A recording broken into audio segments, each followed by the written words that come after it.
আল্লাহ রাব্বুল আলামিন বলেন, যদি আমি আল্লাহকে তোমরা ভালোবাসতে চাও তাহলে অনুসরণ করো মুহাম্মদ সাল্লাল্লাহু।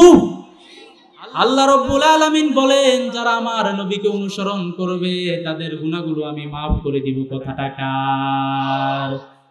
এরপরে আমরা বললাম, আল্লাহ আমরা কিভাবে অনুসরণ করব? বিশ্বনবী শিখিয়ে দিয়েছেন, মান আহাব্বা সুন্নতি ফাকাদ আহাব্বানি ওয়া মান আহাব্বানি কানা মাই ফিল জান্নাহ। যে আমার সুন্নতকে অনুসরণ করলো সে যেন আমি নবীকে ভালোবাসলো, আর যে আমি নবীকে ভালোবাসলো তাকে আমি জান্নাতে প্রবেশ করিয়ে দিব। আরো আওয়াজ করে বলতে হবে সুবহানাল্লাহ। তাহলে নবীকে ভালোবাসার দরকার আছে না নাই? অনুসরণ করার দরকার আছে না নাই? এখন আমরা যদি নবীজির পরিচয় জানতে যাই, আজকে সারা ইউরোপে আপনারা যদি গুগলে সার্চ করেন যে এই পৃথিবীতে সবচেয়ে ভালো মানুষকে, প্রথমে আসবে মুহাম্মদ সাল্লাল্লাহু। উনি পৃথিবীর সবচেয়ে ভালো মানুষ, এটা ইন্টারনেট প্রমাণ করে। আপনারা ইউটিউবে যাবেন, গিয়ে সার্চ করবেন যে পৃথিবীর সবচেয়ে ভালো মানুষকে, আসবে আমাদের নবীর কথা। নবীর নাম কি? মুহাম্মদ সাল্লাল্লাহু আলাইহি ওয়াসাল্লাম। এই পৃথিবীর শ্রেষ্ঠ মহামানবদের একটা বই লিখেছে, বইটার নাম হচ্ছে দি 100। যিনি লিখেছেন তিনি হচ্ছেন একজন খ্রিস্টান। তিনি 100 জন মনীষীর কথা লিখেছেন। এখানে তিনি আদম আলাইহিস সালামের কথা এনেছেন কবি নজরুলের কথা, এনেছেন রবীন্দ্রনাথ ঠাকুরের কথা, এনেছেন তিনি মঙ্গলদের কথা, বড় বড় তিনি উমাইয়া খলিফা, আব্বাসীয় খলিফা, ওসমানী খলিফা, বিভিন্ন লোকের তিনি 100 মনীষীর জীবনী লিখেছেন। দা 100 মাইকেল এইচ হার্ট বইটি রচনা করেছেন। তিনি যার কথা সর্বপ্রথম তিনি লিখেছেন তিনি হচ্ছে আমার নবী, আপনার নবী, আমাদের নবী মুহাম্মদ সাল্লাল্লাহু। আজকে ইংরেজরা বলতেছে, as a father, as a teacher, as a husband, as a lawgiver, as a lawmaker, as a reformer of the society, Muhammad is the superman of the world. ও ভাইয়েরা, ট্যাটু লাগাইলে সুপারম্যান হওয়া যায় না। আমার নবী যে সময় এসেছেন এই পৃথিবীতে, সে সময় মানুষগুলো ছিল অন্ধকারের মধ্যে। মানুষগুলো মদ, জুয়া, পাপাচার, দুরাচার, হত্যা, লুণ্ঠন, এগুলো ছিল ওদের নিত্যদিনের কর্ম। এমন একটি সময় এই পৃথিবীতে এসেছে দু জাহানের বাদশা মুহাম্মদ সাল্লাল্লাহু। তিনি আসার পরে এই পৃথিবীতে শান্তি এসেছে। এই পৃথিবীতে শান্তি এসেছে কার মাধ্যমে? আমরা যদি বিশ্বনবীর জীবন থেকে কথা শুনতে চাই, আমরা যদি কোরআনকে প্রশ্ন করি, স্পন্দিত, আলোড়িত, সমন্বিত গদ্যরীতির কাব্যশ্রয়ী প্রয়োগে সর্বশ্রেষ্ঠ সাহিত্য শৈলীর মহাঐশী গ্রন্থ আল কোরআন, ইরশাদ হচ্ছে মুহাম্মাদুর রাসূলুল্লাহ ওয়াল্লাযীনা মাআহু আশিদ্দাউ আলাল কুফফারি রুহামাউ বাইনাহুম। আওয়াজ করে বলুন আল্লাহু আকবার। কোরআন আমাদেরকে আমাদের নবীর সাথে আমাদেরকে পরিচয় করিয়ে দিচ্ছেন। কোরআন বলছেন মুহাম্মদ তিনি হচ্ছেন রাসূল। কার? সবাই বলে নাই কার? কোরআন আমাদেরকে বলছে মুহাম্মদ সাল্লাল্লাহু আলাইহি ওয়াসাল্লাম তিনি মুমিনদের ব্যাপারে পুষ্পকমল, আর কাফেরদের ব্যাপারে তিনি বজ্র কঠোর। আমাদের নবী মুমিনদের ব্যাপারে পুষ্পকমল ছিলেন, কাফেরদের ব্যাপারে বজ্র কঠোর ছিলেন, ঠিক কিনা? তাহলে কোরআন থেকে আমরা বিশ্ব নবীর প্রথম পরিচয়টা জেনে গেলাম। কোরআনকে আমরা প্রশ্ন করলাম, ও কোরআন আমাদের নবীর সাথে আমাদেরকে পরিচয় করিয়ে দেন। কোরআন বলছে আমাদের নবীর প্রথম পরিচয় তিনি হচ্ছেন রাসূলুল্লাহ। তিনি কার রাসূল? আমাদেরও রাসূল, ঠিক কিনা? তাহলে 1 নাম্বার পরিচয় জেনে গেলাম। সাথে সাথে ওনার একটা বৈশিষ্ট্যের কথা তিনি বললেন যে মুহাম্মদ সাল্লাল্লাহু আলাইহি ওয়াসাল্লাম তিনি রাসূল আল্লাহ সুবহানাহু ওয়া তাআলার, সাথে সাথে তিনি হচ্ছেন মুমিনদের ব্যাপারে পুষ্পকমল, কাফেরদের ব্যাপারে বজ্র কঠোর। বলুন আল্লাহু আকবার। এরপরে আমরা যদি কোরআনের কাছে প্রশ্ন করি, কোরআন আমার নবীর আর কোনো পরিচয় আছে নাকি? আছে না নাই? সবাই বলে নাই, আছে না নাই? যুবক ভাইয়েরা আপনারা কথা বলতেছেন না, সবাই আমার সাথে কথা বলতে হবে, একজনেরও জবান বন্ধ রাখা যাবে না। আমরা সবাই আল্লাহর কোরআনের জন্য আজকে নিজের এই সময়টাকে বিলিয়ে দিব। আমরা রাজি আছি না নাই? আল্লাহ আমাদের সবাইকে কবুল করুক। সকলে বলুন আল্লাহুম্মা আমিন। কোরআনের কাছে যদি আমরা প্রশ্ন করি আমার নবীর সাথে আমাকে পরিচয় করিয়ে দেন, কোরআন দ্বিতীয় নাম্বার আমাদেরকে পরিচয় করিয়ে দিবে মা কানা মুহাম্মাদুন আবা আহাদিম মির রিজালিকুম ওয়ালাকির রাসূলুল্লাহি ওয়া খাতামান নাবিয়্যিন। কোরআন আমাদেরকে আমাদের নবীর সাথে আমাদেরকে পরিচয় করিয়ে দিচ্ছেন। কোরআন সর্বপ্রথম বলল, ও মানব জাতি, এই পৃথিবীতে তোমাদের কাছে মুহাম্মদ তিনি আল্লাহর রাসূল হিসেবে এসেছেন। দ্বিতীয় নাম্বার কোরআন আমাদেরকে আমাদের রাসূলের সাথে পরিচয় করিয়ে দিচ্ছেন। কোরআন বলছে তিনি রাসূল বটে কিন্তু শেষ রাসূল। কথাটা কার? সবাই বলে নাই আমাদের নবীর পরে আর কোন নবী আছে? সবাই বলে নাই আমাদের নবীর পরে আর কোন নবী আছে? তিনি শেষ নবী। এই সিদ্ধান্তটা কার? আপনাদেরকে একটি তথ্য দিচ্ছি। আজকে বাংলাদেশে এবং পাকিস্তানে, ভারতে একটি ফেরকা আছে, ফেরকাটার নাম হচ্ছে কাদিয়ানি। আপনারা শুনেছেন গোলাম মির্জা আহমদ কাদিয়ানি, এই বদমাশটার নাম আপনারা শুনেছেন? সে নিজেকে নবী দাবি করেছে। কি দাবি করেছে? তার উপরে নালত এসেছে 1990 সালে। এই বেয়াদবটা ছিল ইংরেজদের পা চাটা গোলাম, ঠিক কিনা বলুন? সে নিজেকে নবী দাবি করেছে, ইসলামের সাথে দুশমনি করেছে। যখন সে মারা গিয়েছে টয়লেটে। কোথায়? যারা আমার নবীর সাথে বেয়াদবি করবে তাদের স্থান জাহান্নামে, ঠিক কিনা বলুন? এই পৃথিবীতে সবচেয়ে বড় জিহাদ হচ্ছে খতমে নবুয়তের জিহাদ। সবচেয়ে বড় আন্দোলন হচ্ছে খতমে নবুয়তের আন্দোলন। আপনাদেরকে একটি তথ্য দিচ্ছি। আল্লাহ রাসূল সাল্লাল্লাহু আলাইহি ওয়াসাল্লাম মদিনায় ছিলেন 10 বছর। আমার যুবক ভাইয়েরা অনেককে দেখতেছি আপনারা এসেছেন, বলেন আমার নবী মক্কায় কয় বছর ছিলেন?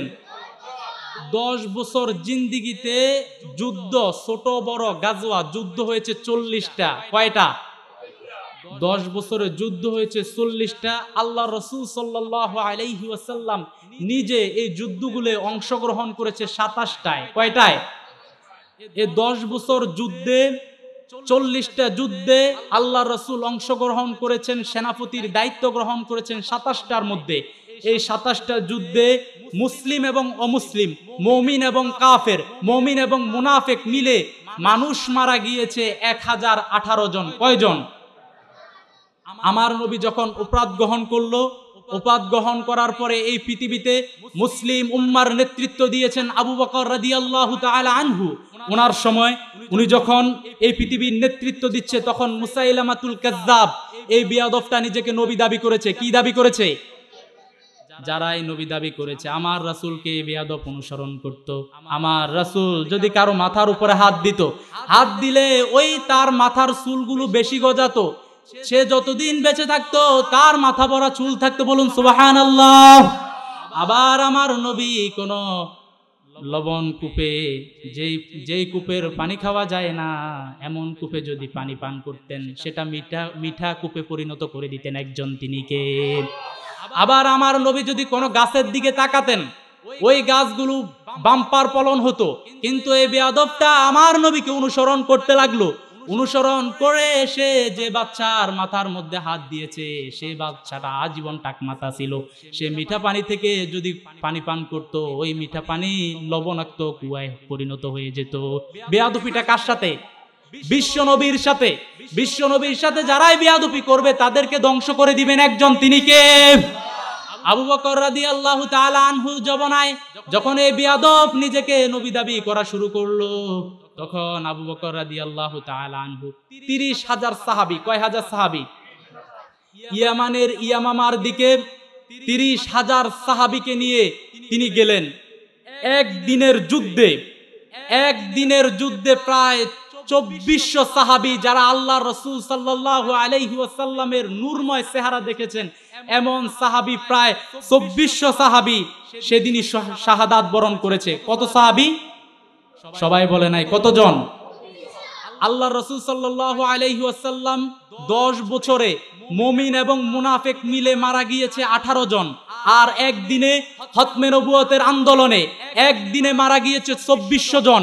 তার মানে বোঝা যায় এই পৃথিবীতে যতগুলো যুদ্ধ রয়েছে আল্লাহ রাসূল তার পবিত্র জবানে বলেছেন ওয়াল জিহাদু মা'দিন মুজবা'সানি আল্লাহ ইলা আন ইউকাতিলু আখির উম্মতিদ দাজ্জাল।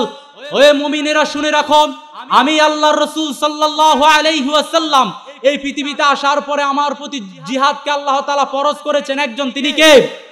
আল্লাহ রাসূল সাল্লাল্লাহু আলাইহি ওয়াসাল্লাম বললেন আমার প্রতি জিহাদকে ফরজ করেছেন ততক্ষণ পর্যন্ত যতক্ষণ পর্যন্ত না এই পৃথিবীতে ঈসা রুহুল্লাহ আসে।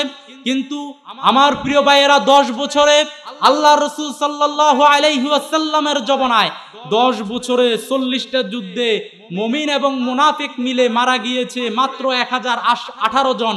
আর একদিনের যুদ্ধে রাসূল সাল্লাল্লাহু আলাইহি ওয়াসাল্লামের নবুয়ত রক্ষা করতে আবু বকর রাদিয়াল্লাহু তাআলা আনহুর নেতৃত্বে একদিনে শুধু মুসলমানই শহীদ হয়েছে প্রায় 2400 জন। তার মানে বোঝা যায় এই পৃথিবীতে যতগুলো আন্দোলন রয়েছে, যতগুলো সংগ্রাম রয়েছে, যতগুলো জিহাদ রয়েছে, তার মধ্যে সবচেয়ে বড় জিহাদ হচ্ছে খতমে নবুয়তের জিহাদ। কথা বলুন ঠিক কিনা? আওয়াজ করে বলুন যুবক ভাইয়েরা, ঠিক কিনা? আজকে পাকিস্তানে কাদিয়ানীদেরকে অমুসলিম এবং কাফের ঘোষণার দাবিতে পাকিস্তানে প্রায় 10,000 মানুষ শহীদ হয়েছেন, ইমানদার মুসলমান। আমি বর্জ্যের সবটুকুন আওয়াজ করে বলতে চাই, আজকে বাংলাদেশ স্বাধীন হয়ে গিয়েছে প্রায় হাফ সেঞ্চুরি হয়ে গিয়েছে। আজকের এই বাংলাদেশে সরকার এসেছে, সরকার পতন হয়েছে, বাংলাদেশের মানুষ কাদিয়ানী বিরুদ্ধে আন্দোলন করে শহীদ হয়েছে। স্বাধীন বাংলাদেশে আমার প্রশ্ন, এই 99% মুসলমানের দেশে কাদিয়ানীদেরকে অমুসলিম ঘোষণার দাবিতে কেন মুসলমানেরা রক্ত দিবে? কথা বলুন ঠিক কিনা? আমরা চাই অতীব বিলম্বে এই বাংলাদেশ থেকে কাদিয়ানীদেরকে অমুসলিম এবং কাফের ঘোষণা করতেই হবে। কথা বলুন ঠিক কিনা? আমরা কাদিয়ানীদেরকে অমুসলিম ঘোষণার দাবিতে যদি জীবন দিতে হয় আমরা জীবন দিব, রক্ত দিতে হলে রক্ত দিব। 1947 সালে যেভাবে রক্ত দিয়েছে, 1952 সালে বাঁচার জন্য রক্ত দিয়েছে, 1971 সালে পাক বাহিনী থেকে বাঁচার জন্য রক্ত দিয়েছে, 2024 সালে সে ফ্যাসিবাদ বিরুদ্ধে রক্ত দিয়েছে। আজ প্রয়োজনে কাদিয়ানীদেরকে অমুসলিম এবং কাফের ঘোষণার দাবিতে 10,000 নয় 10 লক্ষ মুসলমান আবারও রক্ত দিবে। কথা বলুন ঠিক কিনা? আমি কোন রাজনীতি আলোচনা করেছি নাকি? সে নিজেকে কি দাবি করেছে? আওয়াজ করে বলুন, কি দাবি করেছে? তারা জায়গায় জায়গায় গাট্টি করতেছে, আমার নবীকে তারা শেষ নবী মানে না, আমাদের নবী শেষ নবী। এই কথায় আমরা রাজি আছি না নাই? আমাদের ঈমান দুর্বল না সবল? সবাই বলে নাই, দুর্বল না সবল? আল্লাহর নবী বলেন লা নাবিয়্যা বা'দি ওয়ালা রাসূলা, আমার উপরে কোনো নবী নাই, আমার উপরে কোনো রাসূল নাই। তবে লাউ কানা বা'দি নাবিয়্যুন লা কানা উমর, আমার উপরে যদি নবী হওয়ার যোগ্যতা কারো থাকে আমার সাহাবী উমরের সেই যোগ্যতা আছে। এখন নবীর জন্য আমরা কিভাবে জীবন দিব? 1920 সালে, সালটা হচ্ছে 1920 সাল, লাহোরে পান গোপাল একজন হিন্দু উগ্রবাদী, সে আমার নবীর নামে একটি কিতাব লিখেছে, বইটার নাম হচ্ছে রঙ্গিলা রাসূল। নাউজুবিল্লাহ বলুন। সবাই বলে নাই, জোরে বলুন নাউজুবিল্লাহ। ইমানদার মুসলমান এই ধরনের আওয়াজে মুখ বন্ধ রাখতে নাই, তাহলে আল্লাহ কলব বন্ধ করে দিবে। সে আমার নবীর নামে বই লিখেছে রঙ্গিলা রাসূল। আওয়াজ করে বলুন নাউজুবিল্লাহ। সেই সময় একজন কাঠ মিস্ত্রি ছিল লাহোরে, তার বাড়ি ছিল করাচিতে, সে কাজ করত লাহোরে। সে যখন ওই প্রাণ গোপাল দত্ত, সে যখন আল্লাহ রাসূল সাল্লাল্লাহু আলাইহি ওয়াসাল্লামের বিরোধিতা করে লিখেছে রঙ্গিলা রাসূল। রঙ্গিলা রাসূল লেখার পরে আমাদের ভাই ইলমুদ্দিন 1920 সালে ওই বেয়াদবটাকে খুঁজে পেলেন, পাওয়ার পরে তাকে এই পৃথিবী থেকে বিদায় করে দেওয়া হলো। সবাই ইলমুদ্দিনকে জিজ্ঞেস করলো, ভাই কেন তুমি তাকে হত্যা করেছো? ইলমুদ্দিন জবাব দেয় যে আমার নবীর সাথে বেয়াদবি করে, যে আমার নবীর সাথে গাদ্দারি করে, তার এই পৃথিবীতে বেঁচে থাকার কোনো অধিকার? জোরে বলুন, তার এই পৃথিবীতে বেঁচে থাকার অধিকার? ইসলাম আছে যেখানে আমরা সবাই। তখন ইলমুদ্দিন জবাব দিল, ভাই যে আমার নবীর সাথে গাদ্দারি করেছে তার এই দুনিয়াতে বেঁচে থাকার কোনো অধিকার নাই। সে সময় ওনাকে জেলে নেওয়া হলো। লা ইলাহা জোরে লা ইলাহা। ইংরেজদের আমলে সকল উকিল ব্যারিস্টার ওই পানগোপালের পক্ষে। আর মুসলমান কয়েকজন ব্যারিস্টার ছিলেন, উকিল ছিলেন। একজন হচ্ছে একে ফজলুল হক, আরেকজন হচ্ছিলেন মোহাম্মদ আলী জিন্নাহ। মোহাম্মদ আলী জিন্নাহ এই পৃথিবীতে তিনি যতদিন বেঁচে ছিলেন ওকালতি করেছেন। তিনি কখনো তার ওকালতির জীবনে কখনো তিনি হারেন নাই। ইলমুদ্দিনের কাছে গিয়ে বলল, ভাই তোমার বয়স অনেক কম, তুমি গতকাল আগামীকাল যখন তোমাকে কোর্টে হাজির করা হবে তুমি বলবা যখন আমি প্রাণগোপালকে হত্যা করেছি তখন আমি মানসিকভাবে প্রস্তুত ছিলাম না। আপনারা যারা এখানে ডাক্তারি নিয়ে পড়াশোনা করেছেন আপনারা জানেন, কেউ যদি মানসিকভাবে ঠিক না থাকে তাহলে তার কোনো বিচার নাই। ইলমুদ্দিন বলছে ঠিক আছে ভাই। পরের দিন ওনাতে আদালতে তোলা হলো। আদালতে তোলার পরে যখন প্রশ্ন করা হলো কেন পানগোপালকে হত্যা করেছ, ইলমুদ্দিন জবাব দিল, আমি স্ব ইচ্ছায় স্বজ্ঞানে যে আমার নবীর সাথে বেয়াদবি করেছে, আমার নবীর সাথে গাদ্দারি করেছে, তাকে হত্যা করেছি। আল্লাহু আকবার বলুন। তখন এই মোহাম্মদ আলী জিন্নাহ জীবনে প্রথম ওকালতি করতে গিয়ে তিনি হেরে গেলেন। ওনাকে ফাঁসি দেওয়া হলো। ফাঁসি দেওয়ার পরে ওনাকে দাফন কাফন ব্যতীত ওনাকে কবর দেওয়া হলো। লাহোরে, করাচিতে, বাংলাদেশ, পাকিস্তানে সবাই সেই ইলমুদ্দিনের পক্ষে দাঁড়িয়ে গেল। একদিন দুই দিন নয়, 15 দিন পরে কবর থেকে লাশ উঠালো। কয়দিন পরে?